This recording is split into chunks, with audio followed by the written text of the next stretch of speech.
नमस्कार सगळ्यांना. दीपावलीच्या खूप साऱ्या शुभेच्छा आणि वसुबारसच्या पण खूप साऱ्या शुभेच्छा. तर वसुबारसची पूजा मी केलेली आहे आणि ती कशी केली हेच तुम्हाला या व्हिडिओतून दाखवणार आहे. काही चुकलं असेल तर कमेंट करून नक्की सांगा, म्हणजे नेक्स्ट टाईम तशी चुकी माझ्याकडून होणार नाही म्हणून.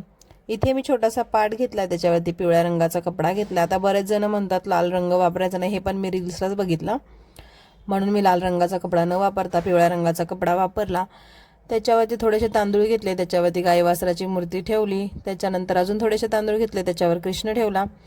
त्यानंतर एक छोटीशी सुपारी घेऊन ती पण तांदळावरती ठेवली. हे छान अशा छोट्या छोट्या समया आहेत, तर त्या पण मी असे थोडेसे तांदूळ ठेवले आणि दोन्ही समया ठेवल्या. तर इथे मी सगळ्यांची आता पूजा करून घेणार आहे. कृष्णावरती आणि गाई वासरावरती हळदी कुंकू लावलं, सुपारीला पण गणपती म्हणून हळदी कुंकू लावलं. त्याच्यानंतर ह्या ज्या आपल्या समया आहेत त्यांच्यावरती पण मी हळदी कुंकू लावून घेतलं.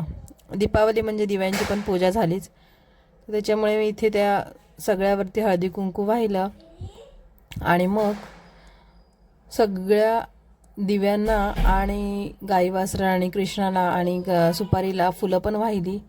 तर इथे बघा चुकून माझ्याकडून फुल पडलं.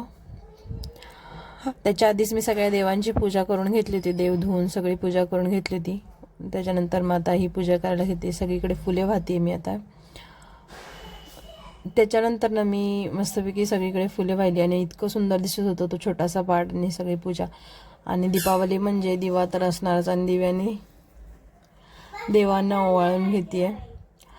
त्याच्यानंतर ना सगळी पूजा माझी आता झालेली आहे आणि मस्त दिव्याने ओवाळून घेतलं देवाला आणि गाई वासराला. त्याच्यानंतर मी भाजी भाकरीचा नैवेद्य पण दाखवणार आहे. आत्ता माझा अजून बनला नव्हता, त्याच्यामुळे मी दाखवलं नाही.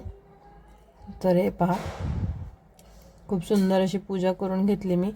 आणि ही जी रांगोळी आहे ती मी घरच्या घरी बनवलेली आहे, लोटस फ्लावरची. प्लास्टिकच्या ह्याच्यावरती रांगोळी बनवली आहे. पूजा कशी वाटली ते कमेंटमध्ये नक्की सांगा. चला बाय.